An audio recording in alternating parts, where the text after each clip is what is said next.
ओम नमः सिद्धेभ्यः। ओम नमः सिद्धेभ्यः। ओम नमः सिद्धेभ्यः। नमः श्री वर्धमानाय निर्धूत कलिलात्मने सालोकानां त्रिलोकानां यद्विद्यादर्पणायते अहिंसा परमो धर्म की।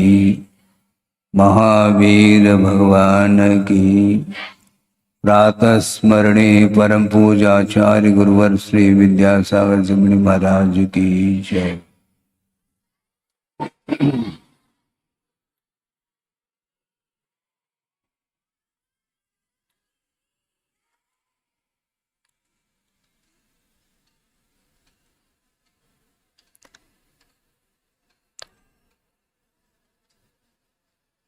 पूरा का पूरा संसार भौतिकता में उलझा हुआ है और उस भौतिक युग से अपने आप के मुख को मोड़ करके परमार्थ की ओर दृष्टि रखने वाले विरल ही जीव हुआ करते हैं। इसलिए विरल होते हैं कि जो दुर्लभतम वस्तु हुआ करती है उसको प्राप्त करने के लिए समीचीन पुरुषार्थ की आवश्यकता पड़ती है। लौकिक क्षेत्र में भी ज्ञान का विकास हो रहा है, भौतिक क्षेत्र में भी कलाओं में भी पारंगत होते चले जा रहे हैं। विभिन्न विभिन्न कलाओं में विभिन्न विभिन्न विषयों को लेकर के ज्ञान का विकास होता चला जा रहा है। इसके उपरांत भी वह भौतिक क्षेत्र होने के कारण ज्ञान का विकास होते हुए भी शांति का अनुभव नहीं हो पाता। इससे स्पष्ट है ज्ञान के माध्यम से शांति मिल तो सकती है, किंतु धर्म की ओर जिसकी दृष्टि है उसके माध्यम से ही हम शांति एवं सुख का लाभ ले सकते हैं।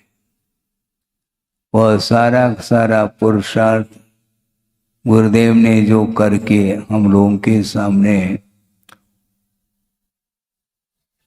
उस परमात्म तत्व तक पहुंचाने के लिए जो श्रम किया है वो अद्भुत है। वह श्रम दुनिया के किसी भी कोने में चले जाएं, किंतु वह वातावरण अपने को देखने को नहीं मिलता है।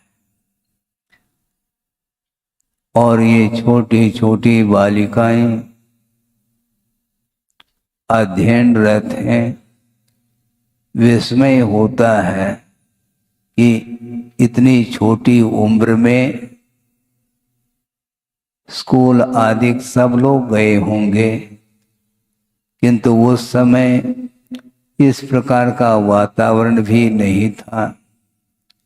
और वर्तमान का जो चारों ओर वातावरण विषम वातावरण है, उस वातावरण में रहते हुए भी इस वातावरण को उन्होंने चुना है।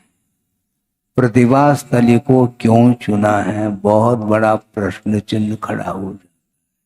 दुनिया एक तरफ चली जा रही है, किंतु इनका मन उस तरफ नहीं जा रहा है। कहाँ पर मन लगता है आप लोगों का? हाँ, प्रतिभा स्थली में। इससे स्पष्ट है अन्यत्र प्रतिभा नहीं मिल सकती, ये ध्यान रखो।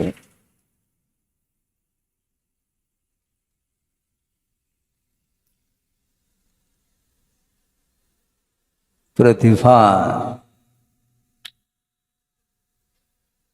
यह अपने आप में शब्द बता रहा है। प्रतिभा का अर्थ मात्र ज्ञान नहीं, किंतु ज्ञान के साथ प्रकाश जुड़ा हुआ। आभा का अर्थ प्रकाश होता है, रोशनी हुआ करती है। ज्ञान यदि मोह से प्रभावित होता है तो वह रोशनी प्रदान नहीं कर सकता।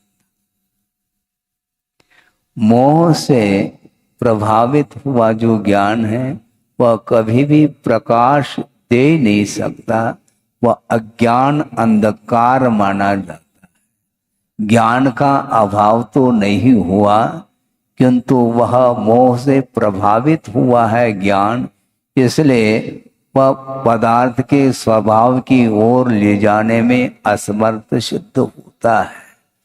लौकिक क्षेत्र में न जाने कौन कौन से डिग्री आदि मिल रही हैं, इसके उपरांत भी उसमें शांति मिल रही है क्या नहीं मिल रही, इसको खोजना पड़ता है।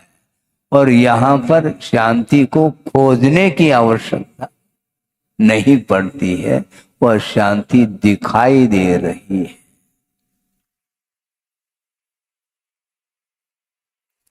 और वह निजी वस्तु है।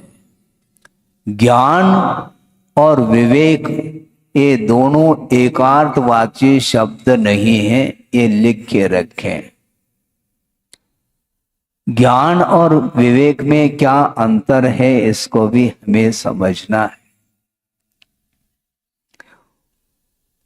भूख लगती है, भोजन करने से भूख मिटती है, यह एकमात्र ज्ञान है, किंतु इससे हट करके विवेक हुआ करता है।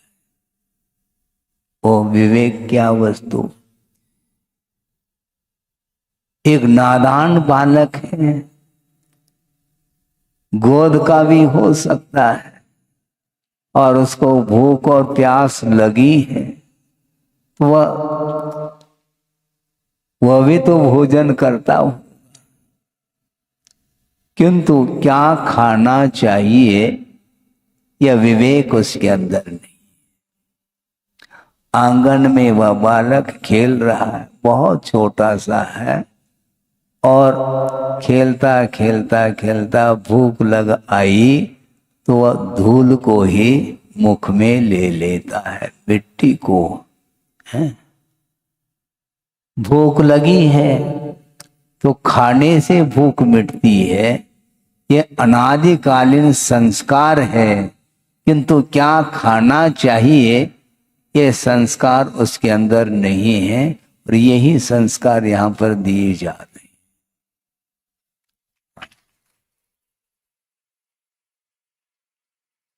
शाकाहार और मांसाहार दोनों प्रकार के,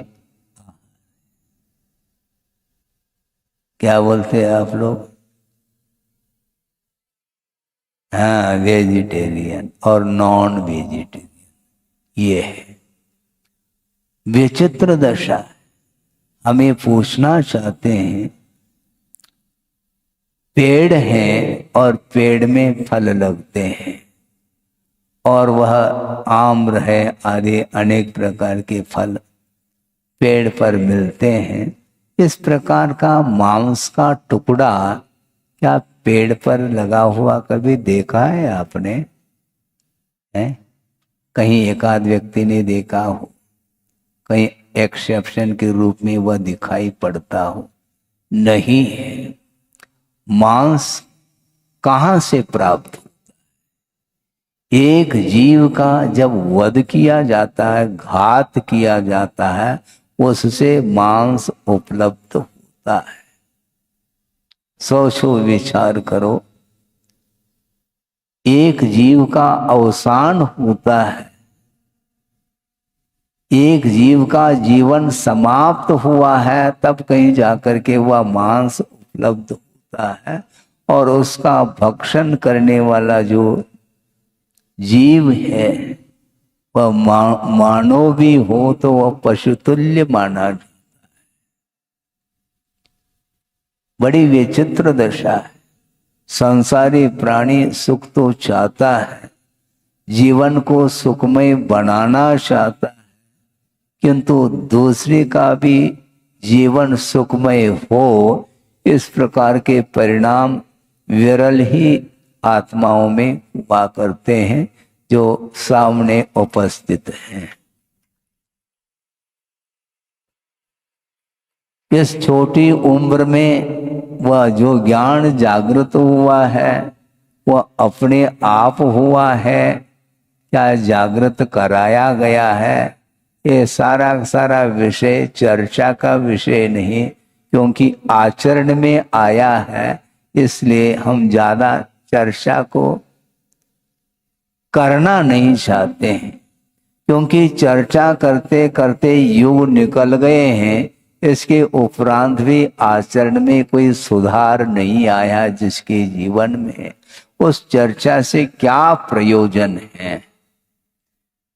और बिना चर्चा किए ही और सारा आचरण आपके सामने देखने को मिल रहा है, इसको बोलते हैं धार्मिक संस्कार। इसके माध्यम से ही जीवन की उन्नति होती है। दूसरे के प्रति भी दया का भाव होना यह अपने आप में बहुत दुर्लभतम परिणाम माने जाते। स्वयं तो वह अपने आप को सुखी बनाना चाहता है कि उतना ही पुरुषार्थ दूसरे के जीवन को सुखमय बनाने के लिए लगाया जाता है। ये सारा प्रशिक्षण केवल प्रतिभा स्थली में प्राप्त हो रहा है। इसलिए ये जितने भी छात्राएं हैं, इसी प्रकार की इनकी संख्या निरंतर बढ़ती जाएगी, क्योंकि यह सारी सुगंधी मात्र प्रतिभा स्थली तक सीमित नहीं रहेगी, पूरे विश्व में ये गंध पहुंच जाएगी। ये ध्यान रखो, हमें उनको बुलाने की आवश्यकता नहीं पड़ेगी, इतना यहाँ पर विकास हो चुका है। कोई भी आकर के पहली बार देखता है, अवलोकन करता है, वह आश्चर्यचकित हो सकता है, क्योंकि बिल्कुल बाहर का जो वातावरण है, इतना विषम वातावरण है, उससे परेशान हो सकता है। और जो परेशान हो करके यहीं पर आना पड़ेगा उसको, चाहे आज आ जाए, चाहे कल आ जाए, चाहे 1 साल बाद आ जाए, कभी भी आ जाए, उसके लिए इसके अलावा और कोई भी स्थान मिलेगा नहीं दुनिया में।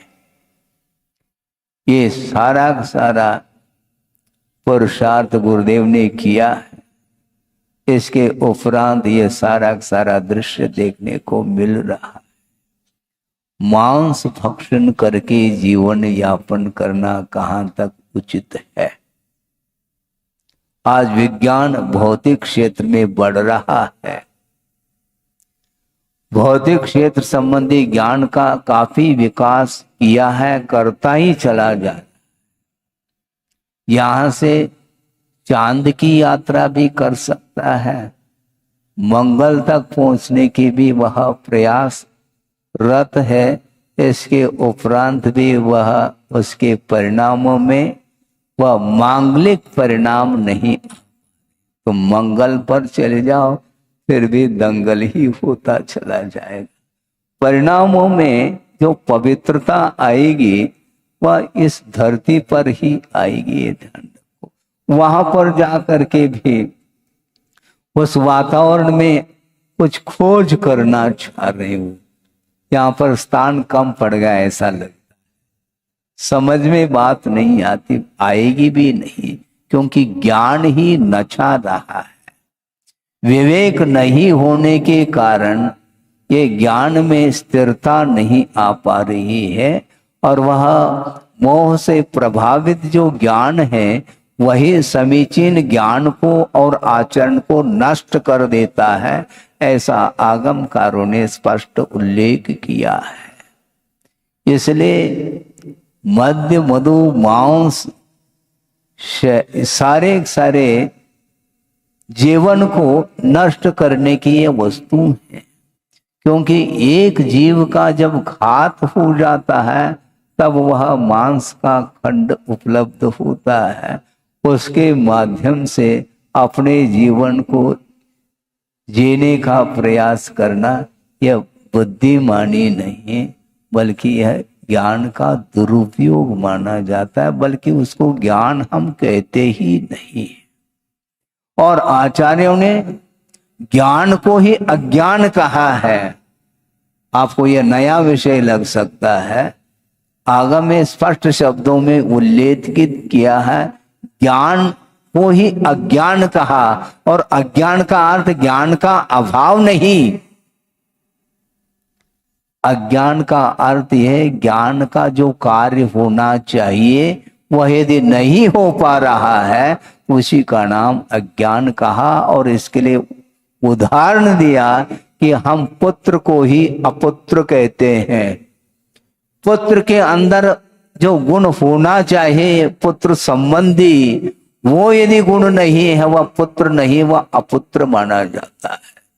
इसलिए ज्ञान को ही अज्ञान कहा है, क्योंकि ज्ञान के माध्यम से समीचीन आचरण आ जाता है जीवन में, और वो समीचीन आचरण यदि नहीं आ रहा है तो उस ज्ञान को लेकर के क्या प्रयोजन सिद्ध होगा।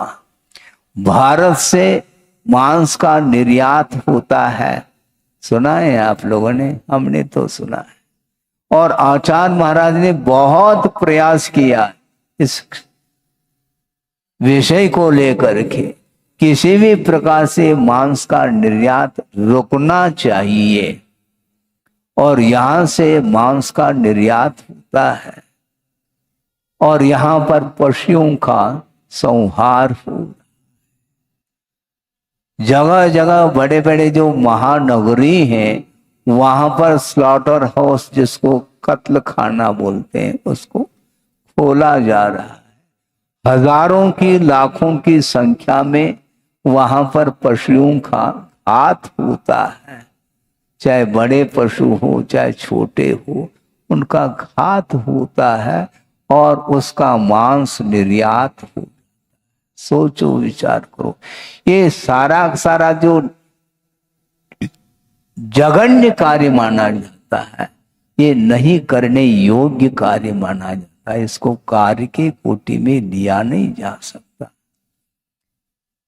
एक पैर में कांटा गड़ जाता है, मान लो नुकीला कांटा, और आंखों में पानी आ सकता है, तो सीधा सीधा यांत्रिक कत्ल खाने खुले हैं, ऑटोमेटिक वह प्लांट चलता है और उसमें लाइन की लाइन लगी हुई है पशु, और उसके अंदर भी ज्ञान है, उसके अंदर भी चेतना है। उस दृश्य को देख करके क्या अनुभव करते होंगे, कितने भयभीत होते होंगे, इसका एहसास संसारी प्राणी को नहीं हो पा रहा। इसलिए मद्य मधु मांस का जो भक्षण है वह किसी भी प्रकार से जीवन की उन्नति के लिए कारण है ही नहीं। ये ज्ञान होना चाहिए, समीचीन ज्ञान यदि प्राप्त होता है तभी जीवन का शुरुआत संभव है, अन्यथा नहीं। मात्र ज्ञान ज्ञान ज्ञान ज्ञान कहते चले जाएंगे, एक दूसरे को प्रभावित करने का ही एकमात्र उद्देश्य बनता चला जाएगा, तो उस ज्ञान से हमारा जीवन उन्नत नहीं बन सकता। वस्तुतः अल्प भी ज्ञान हो किंतु वह दूसरे के लिए भी वह सहयोग प्रदान करे, दूसरे के जीवन के लिए उन्नति के लिए कारण सिद्ध हो, उसका नाम ही समीचीन सम्यक ज्ञान माना जा सकता है। इसलिए हमारा ज्यादा नहीं कहना है, कहने के लिए इनके लिए कोई आवश्यकता नहीं पड़ती है। बहुत भीतर से वह जीवन का जो विकास है वह निरंतर हो रहा है। प्रतिदिन का विकास देखने में आ रहा है, और बाहर सालों भी अध्ययन कर लो तो भी उसकी उन्नति देखने में नहीं आती है। ये इनके प्रकार से अपने जीवन को उन्नत बनाने का जो प्रयास है वह ठीक नहीं माना जाता। एक प्रसंग सुनाया था गुरुदेव ने, बहुत भयावह प्रसंग है, आउट ऑफ कंट्री की बात है वो, और वहां पर पशुओं का पालन किया जा रहा था। आप लोगों को यदि वह प्रसंग याद हो तो आप और अच्छे ढंग से सुना सकते हैं। मैं अपने शब्दों में सुना रहा हूं संक्षेप में। पशुओं का पालन वहां पर हो रहा है, किंतु उद्देश्य क्या है ये सामने आएगा। और उन पशुओं को पुष्ट बनाया जा रहा है। किस लिए?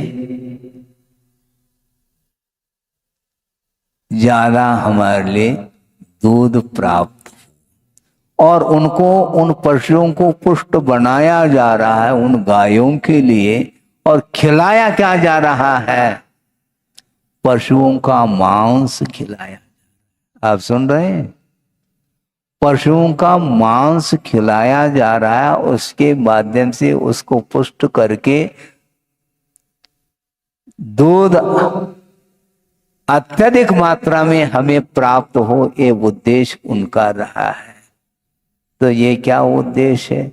पशुओं का पालन माना जाएगा? ये नहीं माना जाएगा। एक तरफ तो पशुओं का वध करके उसका मांस खिलाया जा रहा है, और उसके माध्यम से दूध प्राप्त किया जा रहा है। और होता क्या कालांतर में, वो सारे सारे पशु पागल हो गए। क्यों? शाकाहारी पशु हैं, उनके लिए मांस खिलाया और उसका दुष्प्रभाव हो जाता, वो सारे सारे पागल हो गए।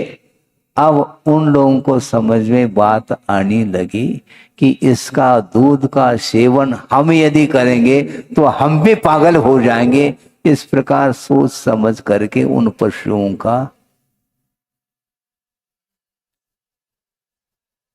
वध करके उसको दफनाया गया। हाँ, सुन करके ऐसा लगता है ये सब क्या है?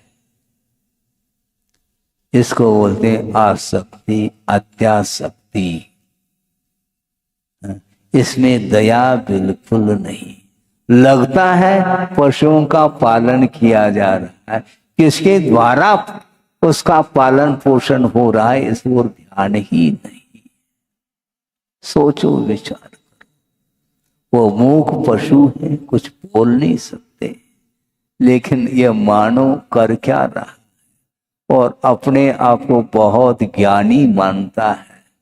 मेरे बराबर किसी के अंदर ज्ञान नहीं, इस प्रकार का अहंकार भी उसके अंदर प्रवेश कर चुका है।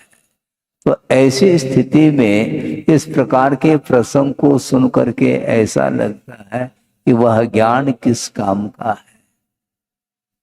और विज्ञान, ये कौन सा विज्ञान है? विशेष रूप से ज्ञान का नाम भी विज्ञान बोला है। और इसके पीछे और एक विशेषण जोड़ेंगे तो उन्नति के लिए कारण बन सकता है। वीतराग विज्ञान होना चाहिए। मात्र विज्ञान से कोई प्रयोजन सिद्ध नहीं होता, क्योंकि ज्ञान और विवेक, इसमें बहुत बड़ा अंतर देखने को मिलता है। हमने शुरुआत में ही बात कही है कि भोजन करने से भूख मिट जाती है, जलपान करने से प्यास बुझ जाती है, किंतु भोजन क्या लेना, कितनी मात्रा में लेना, किसके बाद क्या लेना, ये ज्ञान नहीं सिखाता। ये विवेक के माध्यम से वह ज्ञान आ जाता है। इसलिए खाना खाना तो सबको जन्मतः वह ज्ञान है। उसको प्रत्येक संसारी प्राणी को भोजन खाने की बात सिखाने की कोई आवश्यकता नहीं। वह छोटा शिशु भी है, वह अपनी उंगली को मुख में ही ले जाता। इधर क्यों नहीं ले जाता कान की ओर? वह जानता है कि मुख के माध्यम से ही खाया जाता है और पिया जाता है, लेकिन ये ज्ञान नहीं उसको कि क्या खाना चाहिए, क्या पीना चाहिए। ये सारा सारा ज्ञान, ये संस्कार बिना धार्मिक संस्कार के ये आ नहीं सकते हैं। इसलिए रात्रि भोजन क्यों नहीं करना चाहिए, यह भी कल इस विषय को भी रखा था आप लोगों ने। और कौन सा विषय रखा था? मंदिर क्यों जाना चाहिए, इस विषय को लेकर के कल संक्षेप में कहानी सुनाई थी। और आज भी एक छोटा सा प्रसंग आपके सामने रखा जा सकता है कि रात में भोजन क्यों नहीं करना चाहिए। कि दिन में सूर्य प्रकाश के कारण वातावरण आर्द्रीभूत नहीं होता, नमी नहीं आती अपेक्षाकृत, और क्योंकि सनलाइट है, सूर्य प्रकाश में वातावरण प्रासुप हो जाता है, शुद्ध हो जाता है, और जीव जंतुओं की उत्पत्ति भी अपेक्षाकृत कम होती है। और रात में इसकी तुलना में अत्यधिक मात्रा में क्षुद्र जीवों की उत्पत्ति होती है, और उसका घात ना हो इसलिए रात में भोजन का त्याग बताया। अहिंसा व्रत की भावना में ये 5 भावनाएं आती हैं कि वांग मनो गुप्तिर्या दान निक्षेपण समित्यालोकित पान भोजनानी पंच। अहिंसा धर्म की रक्षा करना चाहो तो रात में भोजन का त्याग कर देना चाहिए। अहिंसा की ओर दृष्टि होनी चाहिए। जीव का घात ठीक नहीं। जीवों की विराधना अत्यधिक मात्रा में रात में होती है, इसलिए रात में भोजन का निषेध किया है, और रात में प्रकाश में भोजन करने का प्रावधान है। किंतु मूनलाइट नहीं, रात में तो प्रकाश है महाराज, चांदनी में अच्छे ढंग से भोजन कर ले, अलग आनंद आता है। पिकनिक वगैरह में ये सब चलता रहता है। मूनलाइट है, ट्यूबलाइट है, इसमें नहीं, सनलाइट में ही भोजन करना चाहिए। उसके माध्यम से ही अहिंसा, दया है। बहुत जल्दी आप लोगों को वो विषय पकड़ में आता है तभी टाली बजती। बिना विषय को समझे ताली बज ही नहीं सकते। क्यों? ठीक है ना? बिल्कुल ठीक है। दया, अनुकंपा, दूसरे के प्रति करुणा का भाव निरंतर बनाए रखना चाहिए। क्षुद्र जीव वो भी जीव है, चाहे चींटी हो चाहे हाथी हो, बड़ा और छोटा ये शरीर के अपेक्षा से है, किंतु दुख का जो संवेदन है, पीड़ा उनमें भी होती है। हमारी प्रवृत्ति के द्वारा उनकी विराधना न हो, इस दृष्टिकोण को सामने रख करके ही आलोकित पान भोजन का अर्थ सूर्य प्रकाश में ही भोजन लेने की आज्ञा आगम में है। और एक छोटा सा प्रसंग 2 मिनट में आपके सामने रखूं। एक पशु है, कल मेंढक की कथा सुनाई थी ना, कहानी। और आज दूसरी कहानी है। क्या कहानी? होशियार। सावधान रहो, शियार की कथा सुनाई जा रही। एक शियार है जिसने संकल्प ले लिया है रात में भोजन नहीं करने का, रात में जलपान नहीं करने का संकल्प है उसका, और उसकी परीक्षा प्रारंभ हो रही है और वह परीक्षा में बैठा हुआ है। बहुत होशियार है वो शियार भी, ये ध्यान रखो। और वह भीतर जा रहा है, कहां पर? बावड़ी में जा रहा है जलपान करने के लिए। जैसे ही प्रवेश करता है तो वहां पर अंधेरा, प्रकाश नहीं है। वह सोचता है कि दिनास्त हुआ है, हमें जलपान नहीं करना है, और वह बाहर आ जाता है। लौट करके बाहर देखता है तो पुनः सनलाइट, अभी भी दिन है, अभी दिनास्त नहीं हुआ है। पुनः जाता है तो वहां पर अंधकार को ही देखता है। इस प्रकार बार बार जाता है और बाहर आता है, किंतु उसने संकल्प को तोड़ा नहीं और उसका जीवन का अवसान भी हो जाता है। देखो वो पशु है, शियार है, लेकिन बहुत होशियार है वो है। संकल्प यानी संकल्प।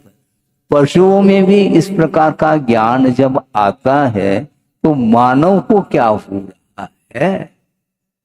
धवला जैसे जो कर्म सिद्धांत ग्रंथ हैं उसमें प्रसंग पढ़ने को मिलते हैं।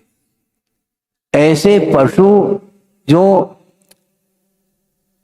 मांसाहारी होते हैं, जीवन के आदि से लेके अंत तक जीवन भर जिसने मांस का भक्षण किया है, उस मांस के माध्यम से जीवन को जिया है, इसके उपरांत भी वह काया परिवर्तित होती है। काया कल्प जिसको बोलते हैं।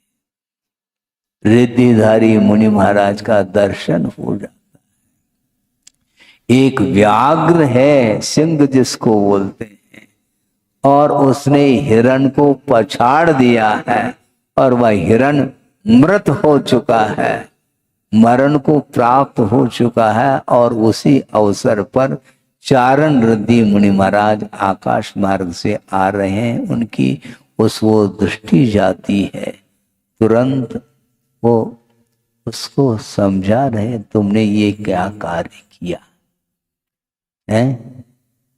ये ठीक नहीं किया, बहुत अनर्थ किया तुमने।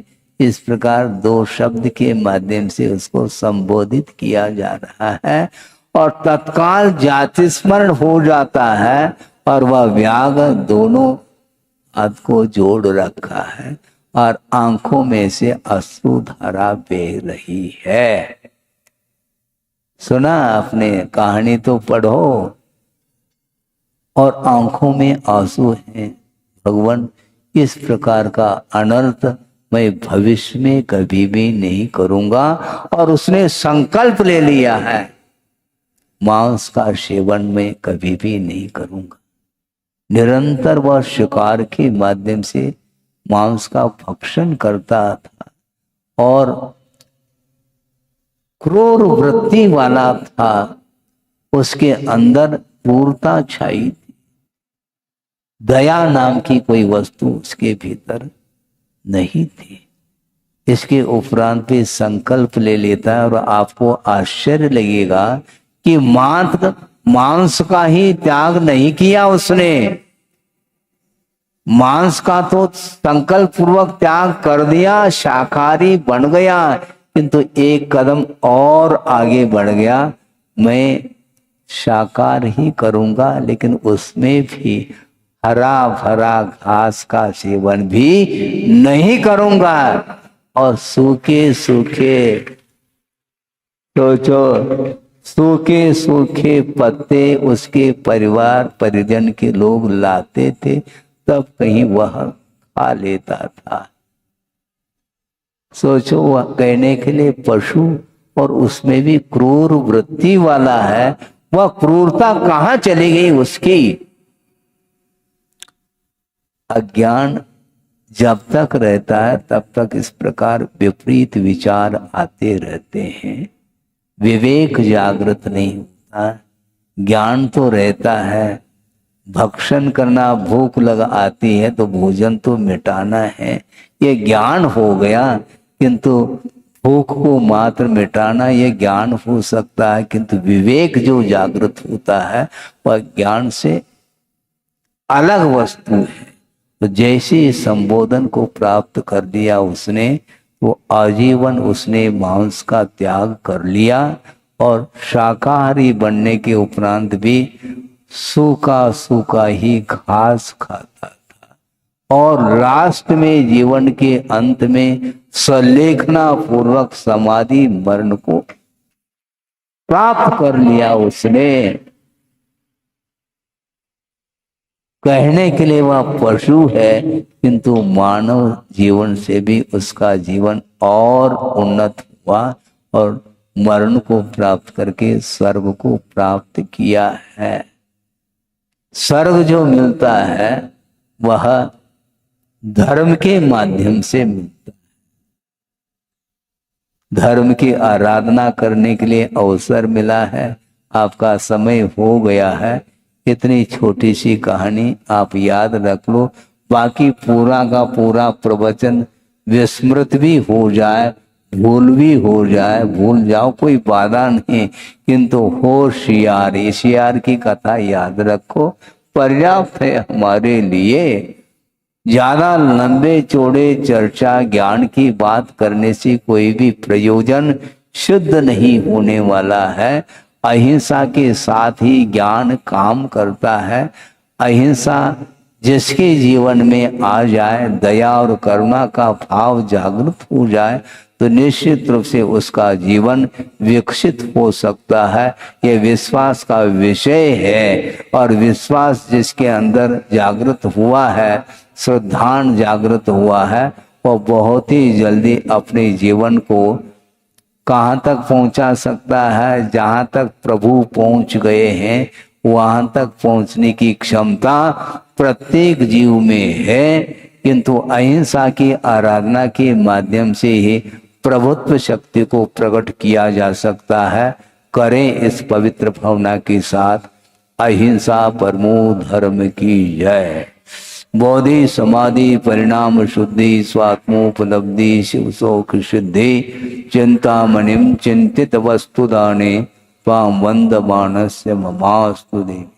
परम पूजाचार्य गुरुवर श्री विद्यासागर जी महाराज की जय।